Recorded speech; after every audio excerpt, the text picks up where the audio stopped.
How did Renaissance engraving spread?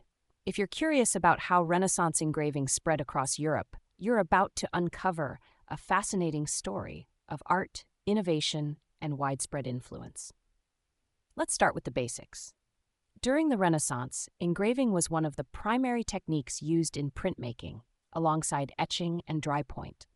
Engraving, however, was the most popular method at the time. The process of engraving involved carving designs directly into metal plates, usually made of copper or brass. This technique required great skill and years of training, which limited the number of artists who could master it. Despite this, engraving became a cornerstone of Renaissance art due to its ability to produce highly detailed and durable prints. One key factor in the spread of engraving was the availability of paper. By the 1390s, paper mills had opened in Germany and Italy, making paper more widely available and affordable.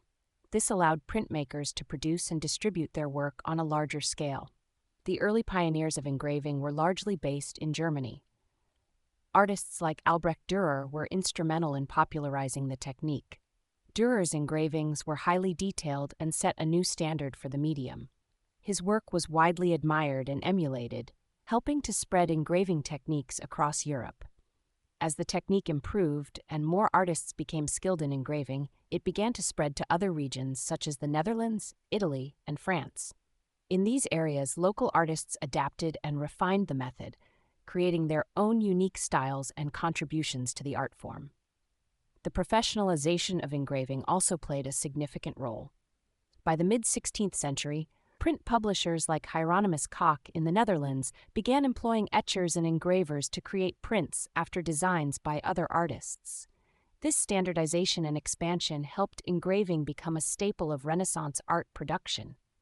Prints were not just used for art, they also served as a means of disseminating knowledge and ideas. During the Renaissance, prints replaced medieval model books as a source of motifs for other works of art. They spread knowledge of classical antiquity, architectural models, and ornamental designs throughout Europe. The widespread use of prints in books and other publications further accelerated the spread of engraving. Engravings were used to illustrate books, reproduce paintings and sculptures, and create decorative designs. This broad application ensured that engraving remained a vital part of artistic and cultural production during the Renaissance.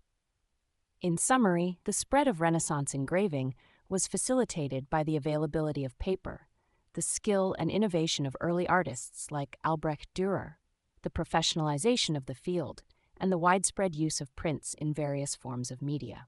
These factors combined to make engraving a central and enduring part of Renaissance art.